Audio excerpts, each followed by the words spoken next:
Hello, sir. Thank you for joining. Thank you so much, Bhanu. Thanks for having me. It's my pleasure, sir. And happy to see you after 5 years. You know, after having so many classes with you of competitive intelligence and strategy and complementary Yeah. courses.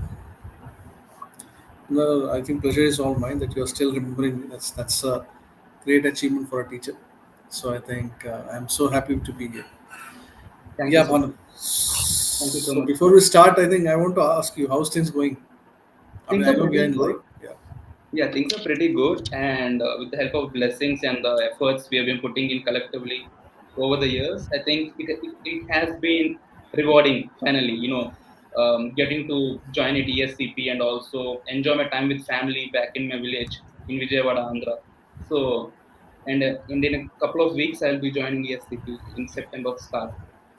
So That's even we that's really started great. That's really great. yeah, we even started with the online classes as ESCP focuses on first semester being first 2 months, July and August being online, so that everybody has a collective foundations, and then we start the specialized courses in the Paris, Madrid, Turin, and the London campuses as we are spread across the Europe to have a collective European ecosystem for the alumni and also the employers to have a great set. And yeah, thanks for asking. So, how's it going for you?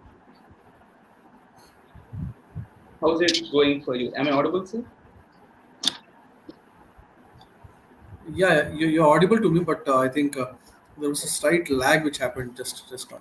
But it's okay. I think now it's perfectly okay. I think.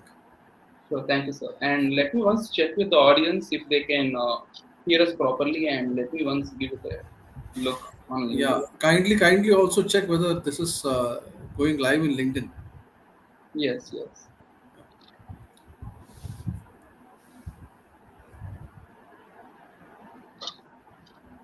yes, sir. I assume it is going well. Let me give me one moment. Can anybody confirm in the comment section if at all? Do we get to see the comment section from this? Just a second, just a second, just a second. Sure, sir.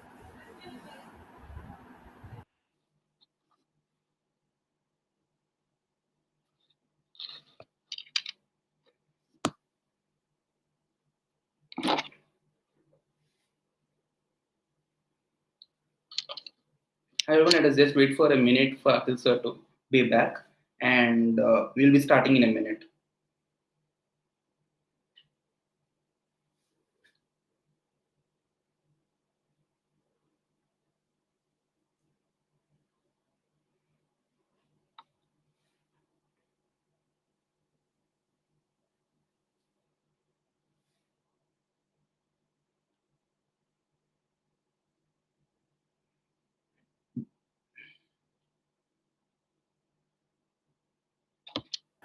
Yeah, Yes, I sir. think it's working in LinkedIn. I can see that. Yes, sir. Thank you so much. Even I Yeah, just typed it out, and yeah, it's working well. Thank you for the good update. Give me one second. so most of your audience is going to give a chat to you in LinkedIn, not here. Just to give a Sure, sir. Sounds good. because here we both will be there only. It will be going live there. Yes, sir. Yes, yes, yes, yes. I completely understand that. Thank you for letting me know. That is my first time doing a LinkedIn live, and you Yeah. being the expert, thanks for guiding me. No. That's not the point. I'm just giving a point. Yeah, and I'm saying it on a very genuine note. Thank you so much. So, sir, I want to know like what has inspired you to choose, after your MBA and also your. I think there's a dual voice from your mobile phone by any chance. Just a second. Is there an echo by any chance?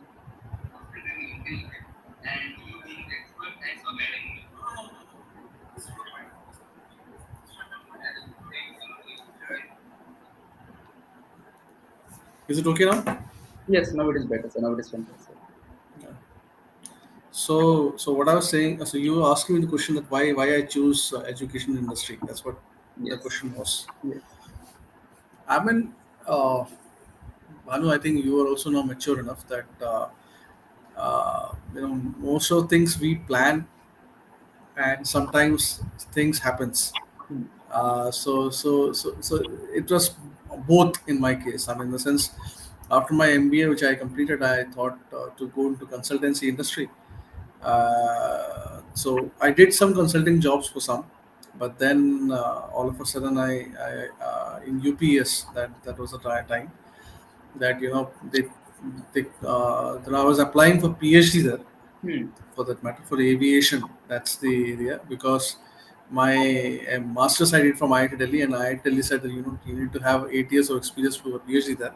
Hmm. So I don't have 8 years of experience at that time. So I thought not to waste time. So at that time, PhD in UPS was the only one which was giving PhD in infrastructure. I mean, like Hmm. aviation, all those. You know the programs how Yeah. UPS used to Yeah. have. Yeah. But then when I applied there, I think the management at that time said that why can't you join us? Hmm.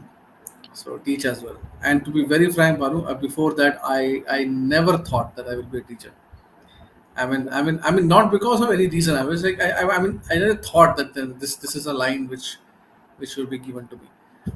But then, Banu, also I want to tell you that I think, Banu, whether you will agree on me or not, but sooner or later you will also realize that what is good for you or what is best for you will come to you, no matter what you plan. Uh, so, so if you look at my business education experience, it was much larger than my corporate experience. I mean, in the sense, I did my consultancy, teaching, industry collaborations, everything, and I think it was a good journey altogether. Yeah. Yeah. Yeah, sounds good, sir. Even I completely understand of how you are actually explaining how the journey has been happening, and thanks to the destiny, you're at the right place and been pretty helpful for so many students just like me. And also the kind of growth you had over the years is pretty inspiring. And when you used to teach without using a PPT by drawing on the board, those were really good memories back then because you don't waste any time. You come to the class, you start the lecture, you tell the story, and then you ask questions, and then you take the feedback and then you say about the takeaways and then the way you teach, right, is very fantastic. It's pretty good. And thanks Thanks. for doing Thanks, that. Banu. And regarding how should a B school student approach as the agenda of this conversation, the agenda of this LinkedIn live webinar is going to happen. So the very first question I'm curious to ask is how should they choose the right course? Because most of the times people choose a course based on their friend or a senior or elder brother has done it, or secondly based on just looking at the title because they don't know what would be the modules, what would be the kind of location they would get employed in. Example, if they want to study fashion, they have to choose somewhere in Europe or somewhere in Mumbai or Goa or Delhi. But doing it in somewhere others would not be equally rewarding. So, how should a person, a student, choose the right course, and what are the things they have to consider while choosing the right course, example specialization? Even if it's BBA or BCom, when we say B school education, this comprises, right? So, how should they choose the right course and right specialization, and in the right campus? What are the things they have to think before choosing the right one? Thanks, Manu. I mean, this is a very interesting and pressing question as well, because that's a question which is there in my time, in your time, and for the current generation. Everyone has the same challenge that uh, how to choose the right course, how to choose the right stream. I hope you're able to hear me clearly. Yes, If very there's no good. issue. Very Yeah. fantastic. I So hope I so. think I From think my end. I think the answer to that question is not short for that matter. Hmm. Okay, so let me put it straight. If whatever, see, B school education has changed in the last 20 years. Hmm. Okay, when I was doing MBA, there was hardly two or three streams which are important. I'm talking about 2014. I mean, it's so long back. It's hardly 10 years. Yeah. Okay, so at that time, it was hardly HR, finance, marketing, and IT, Yeah. what you call as technology for that matter. Yeah. And within 2 3 years of time, the startup industry boom up automatically, and then logistics and supply chain came out, and operations became one of the more important subjects, etc. Digital marketing, I think, became one of the very hyped branch at that time. Yeah. So today, after COVID, if you look at it, technology has taken us very center stage in terms of even you do BCom or BA, BBA, whatever in the B Hmm. school education, technology has taken a very important center stage. But having said that, Bhanu, the Yeah. core has not changed. That Hmm. Yeah. the core is that the business is how you are able to sell the product to get a client. I mean, that's the simple Hmm. logic behind the business. I mean, how to sell a particular product, make sure the product is affordable to the customer, customer Hmm. likes it, Hmm. and you have a USP that so that customer comes to you, Hmm. and that's the logic behind a business. I mean, Yeah. forget about whatever technology or branch you take. That's the Hmm. basic. So my view is, first of all, that let's not take too much pressure in terms of what will happen after 2 years of my MBA or 3 years of my BBA, Yeah. because you cannot predict completely. Okay, so let's forget that. Hmm. Second thing is, the students today has to, when it's like IIT JEE, Hmm. to be very frank. Hmm. If you really consider that you should evaluate and try to choose a particular branch, Hmm. I think the responsibility of the student starts much before PG and much before BBA also. Yeah. In the sense that when they're in 11th and 12th, they have to have certain understanding and exposure to different industry, different processes, different business acumen. I'm not saying you learn complete MBA, but at least try to understand what are the industries are. Hmm. Instead of waiting for 12th result and then you have hardly 1 month and then you decide that, okay, let's take three catalogs, and Hmm. out of that menu you choose one. Hmm. That's not the way it works. Yeah. So at least for 2 years, try to expose yourself, at least theoretically, to the industries which are working for, Yes. and choose one which looks very exciting for you. Okay, Exactly. it may or may not be your career tomorrow, but at least choose something which excites you. Okay, Yes. Yeah. that's one important factor. Hmm. Secondly, why I'm saying is because whatever branch you're going to take in, there is no guarantee after 10 years you'll be in the same branch. Yeah. Right? So Hmm. first thing is you have to make sure that you choose your subjects with slight experience in the next, previous 2 years in 11th and 12th, or in terms of PG, in BBA.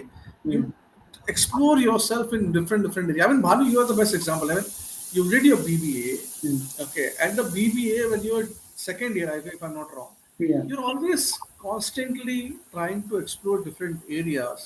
What will happen after 2 years? What is the thing which I have to do? I'm saying minus the tension part, at least try to explore all those areas so that your decision making becomes much more easy. Yeah. That's one thing. Second thing which I want to really concentrate on, whatever stream you're taking, today NEP has come in India, National Education Policy. Hmm. Yeah. So if your person is doing BBA, let's say major in digital marketing, they can do a minor in finance Hmm. or minor in computer science, minor in corporate law, Hmm. depends on the different catalogs. Yeah. Your degree should be a mix of two or three things. I mean, Hmm. try yourself to be exposing in different areas. Hmm. I mean, that is how it really works. Yes, That is sir. how it really works. Yes, sir. So I mean,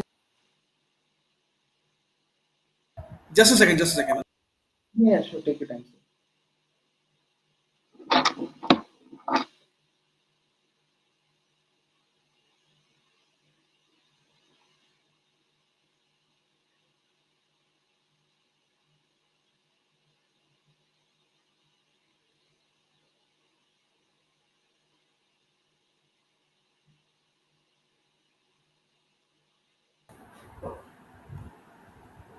Bhanu. Yes, sir. Yes, sir. I can see you. Yeah. Yes. So I think we sorry, but I think we have to close it at 5-10 minutes because my child is not well. Okay, So sir. yeah. Okay, okay. As of So now, I we think have. you can quickly ask the questions. I think you can close it Yeah, out. sure. Yeah, we can finish it in 10 minutes. So, and thanks for letting me know. So, yeah, even we have 15 audience joined from the LinkedIn, as I can just saw the number of attendees. And thanks everyone for joining this call. And to be more concise and precise, as considering the time constraints. So, the third question I want to ask is how important is the extracurricular involvement and also the networking and relationship building there too? Because most of the time the faculty helps at times with the careers or the guidance or the connecting with an alumni is already working in that. And also, how do they justify this time of networking and relationship building? And also their time in extracurriculars, and how would they be rewarding on the longer run for a B school student? So for a BSU student, I think extracurricular activity is the most important thing, because the reason is actually why, because whatever specialization you're taking in, that's the theoretical part of it. Hmm. Most important is how much you're interacting with the students, how much you can take lead, how Hmm. much you're not shy, how much you can convince, communicate well with the students. I Hmm. mean, all those practices can only be learned when you're in a club activity, you're in a gathering, you're leading an event. I mean, those are the very important initiatives which makes a person different from others. I mean, to be very frank to you, your specialization may have a very minor part to play. It Yeah. is always that how much you interact with the students, how much you can and gel with the student. For example, I mean the sense. Okay, to be very frank, Bhanu, I always say to students that the skill Hmm. of a leader is to make sure that he convinces people to do those things Hmm. which they generally don't want to do. Yeah. I mean, convincing people to do a certain thing which they are not passionate about is a very difficult thing. Yeah. Very difficult thing. But Absolutely. then convincing them, motivating them, and make sure that you make them do those tasks is a clear skill you can learn in a lot of activities you do in the B school. That's I mean, true. that is how the whole thing works. So I always say that B school, the club activities really play a role. Networking, I mean, Bhanu, is not only for important of B school. I would say for everybody, including me. I would say anybody's career, the networking is what makes. See, uh, your career has a lot of factors. For one of the factor is how many people know you, Hmm. and the people who know you where they are. Yeah. I mean, it's very very crucial. I mean, very frankly, I'm saying Yeah. your Absolutely. skills, IQ, make you top 10% of the world is fine. I mean, there will be many with that. Hmm. But where you reach also depends on how many people you know and where they are, Yes, exactly.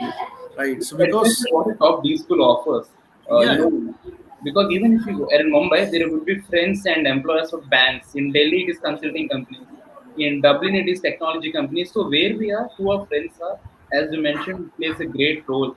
And Absolutely. also, as you mentioned, so one thing really struck me, which is you said the importance of extracurriculars. Many people think that it's only for the certificate of achievement or internship is for the 15,000 rupees stipend. But the people they meet in that process play a significant role on their next steps in the journey. So that's something I found very fascinating on what you just mentioned. Yeah, yeah, no, no, it's important. It's important. I think what's So the next question, Manu? So what we the can next to question is proceed. how does a B school student, example, most of the people are actually doing part-time freelancing or work from home kind of initiatives on parallel with the academic responsibilities they have. Most MBA students India are abroad. So how do they balance this? How do they plan out their schedule in such a way they have their enough time for personal commitments and also for their academic pursuits to go in balance? Manu, I think we Yeah, close it, sir. I we'll think wrap it up, sir. We'll discussion. wrap it Yeah, up. yeah, sure. Thank you, audience, for joining. So we'll again do something next month, hopefully. I'm sorry. I'm sorry. I think, but I can we what we can do is we can extend this. Don't stop it. You can extend the time window so that you cannot cancel the event. Maybe in afternoon, evening, if I come from the Hmm. hospital, I think we can do it Yeah, again. I sure, sir. guess. We can think about it later Sure, on. sure, Thank you sure, everyone for sure, joining. Please carry on, sir. sure, sure. And I Thanks, can thanks, complete. We thanks. all understand it. So no, not a problem, sir. Not a problem. Sure, sure, Please sure. take care of the Sorry, sir. sorry for our trouble. Sure, sure. Thank you. Not at all. Not at all, sir. Thanks, It's thanks, all. Everyone thanks, can thanks. understand it. Thanks. Sure, Thanks so sure, much, sure. sir. Thanks, thanks. Bye, bye.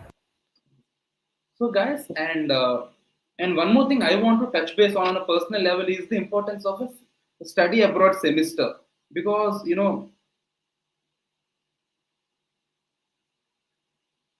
let me once join this back. So we have a question from Manojna Nidmolu on how to easily change. Hi Manojna, thank you for asking this question. So the answer would be how to change to analyst from IT sales. So the first thing is how do you impress the employer? Example, you have an employer, your reporting manager. Example, you're working in a company called as, let me say, you're working in a specific company and you want to change. Am I audible, Manojna? Can you please give a thumbs up if I'm audible to you? So, first example, you're working in the sales team, and you can see the people in the IT analyst team or the reporting manager, the director of analyst of business analytics in the very same company, and you can ask them if you can do a project with them in collaboration, and how do you justify that? And it's just like a freelancing project. You can ask them just by saying your genuine interest. It's just like in a movie, side character wants to become a main protagonist, and how do they approach it? Just by asking. Or in a bank, how can an accountant become a bank manager? Just by asking and understanding the business requirements on a longer run. And how do they do that? That's exactly what's going to play a pivotal role in ensuring we get the right people at the right time who would want to take part in it. And that's exactly what we have to ensure while we do it.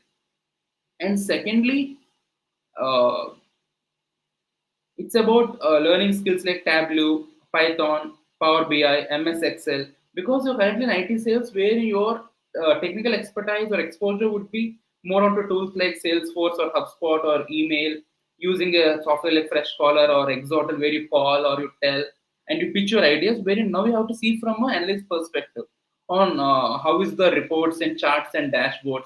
So now you would use the Salesforce, again the same tool, but you're not going to use the calling software of it. You would be using the reports and dashboards and the charts to analyze the business outcomes and its long range planning and stuff. So that's where you can actually ask your current employer to ask for a project or an internship or just a coffee chat and explain your ideas with them. And next question we have is, as sir is not available considering his child is not feeling well. So let me wrap up for the time being. So we can again do this call some other time. And regarding my opinion on how important are the soft skills as compared to the technical skills.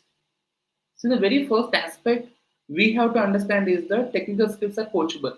You join Deloitte, Accenture, McKinsey, or BCG, or Google, Microsoft, any company. The very first thing is that as a fresher, when you're seeing from a B school fresher perspective, like an MBA guy, 24 years age, or a BBA graduate, 21 years of age, and what do they expect from you? They wouldn't expect you to know the rocket science or how to run a campaign. They would expect basic things. Can you speak? Can you present? Can you write? And can you talk to people so that they understand what you're trying to explain? What you're trying to convey is that communication going two-way. That is the first thing many people try to understand. So, considering that very important aspect, you have to ensure that technical skills are foundationally good, not like you're completely rookie in it. It's to ensure you're at least good in it so that later on you can leverage and build more on your core competencies, which will be trained on office. There is onboarding program, there is training program, so that to become an analyst or to become a support, to get into product management or engineering or anything, like for a B school student, even if they have done BTech before and they want to done an MBA, they can again become a manager engineering, or engineering manager or a product manager, a technical partnership manager kind of roles, wherein they can also use the technical acumen. And if you observe this, they can be trained, they can be taught in these very aspects. But considering that the soft skills cannot be trained after you attain a certain age limit. Even if Dale Carnegie has mentioned that soft skills has to be nurtured, the sooner the better. After 70 years of age or 40 years of age, it's very hard for a person to change the way they interact with people. So how likable they can be in an office environment, these things would be different.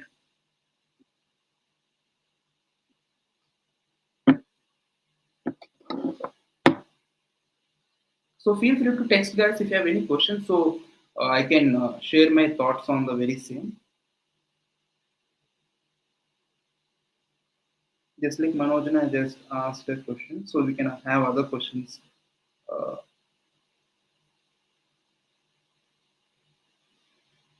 what future trends do we see in AI? What future trends do we see in business school education with the involvement of AI and metaverse? So the first thing is that faculty will be able to talk to you no matter where you are, considering metaverse, and you will have a classroom kind of environment with a VR headset and stuff. And secondly, regarding chat GPT and other generative AI programs, after you study and while you study, Grammarly 10 years ago was questioned on how does this ensure the content is genuine, but now everybody is using Grammarly. 20 years ago, during the keypad, touchpad times, people asked how can a keypad or a keyboard change a typewriter, and now it's so normalized. In the same way, AI will be very normalized. It's the future is going to be for a B school student. How do they talk to AI? How do they give the right prompts? And how can the example a content writer roles will reduce a lot because ChatGPT can write good enough content. And this is the very first version we are seeing for the last 2 years.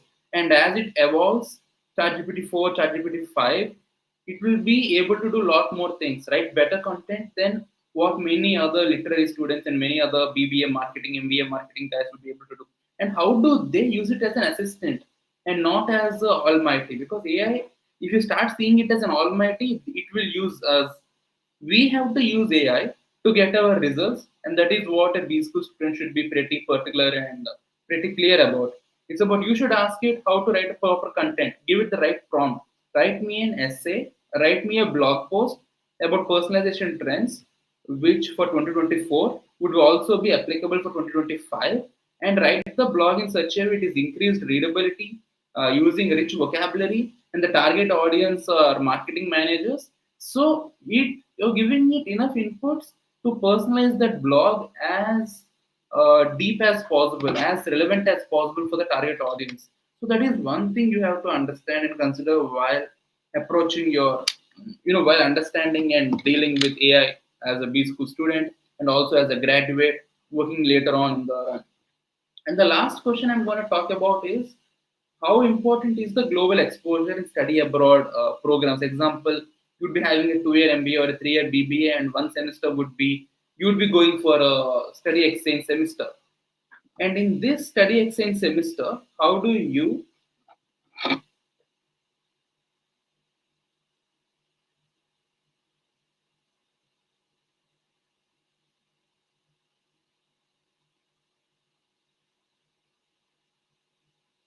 and in this kind of a study abroad semester kind of a thing, how do you approach your uh, peers, network, and colleagues because you're not going for that one semester to get a job in that new country. It's very hard.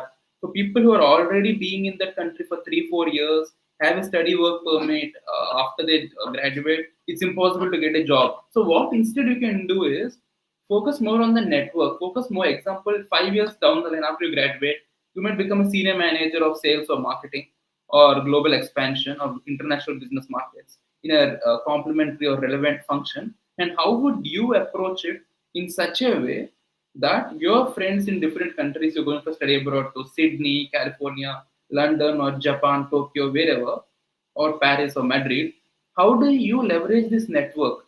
How do you ensure the people whom you studied in the classroom, they also are in senior manager roles 5 years down the line? So how would they benefit you to launch a new product or a new feature, new app, a new merchandise in their location? How do they help you do this geographic transition? How do they help you expand and diversify your product line? How do they give you survey and feedback and insights on the how the land and law would be speaking of that specific new geography? So this is where you can network and socialize with them, understand the nitty-gritties of how the new markets would behave to a new culture. The way Norway would take a new product would not be the same way the way Japan or Dubai would be taking it. So you have to understand how the markets would behave while you go for a study abroad semester. And one advice, and as a closing note, as we'll again do it with Akhil sir next week or sooner today, once he is available, as considering his child is not feeling well, he had to drop off from the call. And I'll be touch basing on this one last question we'll be talking as part of the agenda, which is advice for prospective students. See, regarding the jobs, don't always expect the placement team will get you the jobs. They can only take you till the pond. Just like a farmer would take a horse to a pond and the horse has to drink it or not, the water that is available. In the same way, how well you leverage your resources and capabilities and people and facilities and opportunities available at your these completely depends on your merit and competencies. So considering that very point, it's about our own network, our own learnings, our own skills, and more than the skills, it's about our soft skills. And as a fresher, they're not expecting you technical expertise. If it has it been for an executive MBA, they would be expecting your network and technical and leadership skills. But as a fresher, they would expect most of the soft skills on how coachable you are, how easy are you to mold and coach a new topic, a new skill. Because coaching happens. A YouTube video can also teach you. So you're not a replacement there. You're a replacement of how likable can you be in a board meeting. How convincing can you be in a group discussion? So these things matter. So that is what they would be looking forward. And regarding ChatGPT, they can write your as a HR, it can do your work. It can AI bots can call new candidates and they can close candidates. They can write the job description using ChatGPT or Bard AI. Gemini can actually write new content and do the role of a marketers. And every almost every AI nowadays can do the balance sheets, ledgers, and stuff that a finance manager can do. And regarding management consultant, that is something people are now able to get consultants in house instead of actually making them fly. So the business education is going to change on a very significant level, so that you will be understanding it on a very longer run. And wishing you all good luck and great progress as you pursue or venture out into your new business education. So wishing you all great luck, guys. See you all. Thank you all for joining, and please stay in touch.